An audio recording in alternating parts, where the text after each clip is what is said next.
Hey there, Joe Gaspard here from Joe Gaspard Performance Coaching, and today we're going to talk about how you can beat that 3 o'clock slump. So, here on the East Coast, it's almost lunchtime. That's where I'm going right now, and I'm going to tell you, after a holiday weekend, especially here in New York City, where things like Passover and Easter just kind of blend together because they're both so huge here. So my weekend was spent with empanadas and pizza and other things that I probably shouldn't have put in my body, and I'm feeling it today, and maybe you are too. And what's happening to me right now is I'm still coming down off of that sugar and carb binge and high, so my body's really craving that, okay? And that's what happens to most of us. We go through these cycles where we eat in a particular way and our body gets used to it, and that's the food that it starts to crave. So that's what's happening to me right now anyway, and it may be happening to you, and it happens to, really it happens to most people, to a lot of people. So you're gonna go to lunch in just a little while. If you're out here on the East Coast, you're about to go right now. If you're somewhere else, maybe you've already had lunch, maybe it's coming up in a few hours, and you're starting to make those decisions.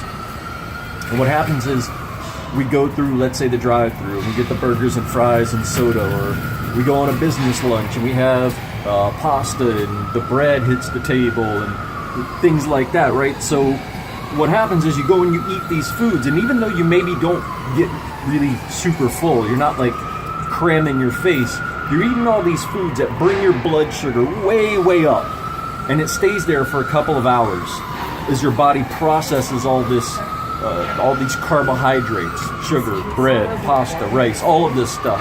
And then once it's done with that and that blood glucose level subsides, okay, you start to get tired. You start to get sleepy. You feel dreary and drowsy and like you have no energy. And it usually happens about 2 or 3 hours after you eat. So you eat at noon, and then by 2 or 3 o'clock, you feel like you're just done. So if you want to beat that 3 o'clock slump, you're tired of feeling that way and then just sort of dragging yourself through the last 2 or 3 or 4 hours of work, the fix is don't eat that way, all right? It's pretty simple.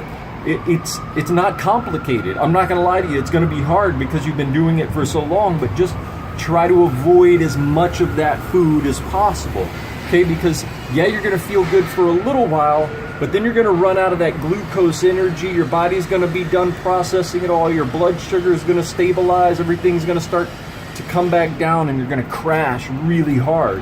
And that's where most people feel that 3 o'clock slump. And then they go for the coffee or another soda to wake them up, or they crave more sugar or carbs or whatever, and it's this continuous cycle that we just keep going through. So if you want to beat the 3 o'clock slump today, make some really good choices at lunch. Avoid the grains, the breads, the pastas, the refined sugars. Avoid the sodas. Even the diet ones will do this to you, okay? So that's it. That's how you beat the 3 o'clock slump. If you have any questions about this, send me a message. You know I'm going to help you in any way that I can. If you like this video, be sure to hit the like button, and if you know somebody who needs to hear it, be sure to share it with them right now. That's all the time I have for today, and until next time, I'll talk to you soon.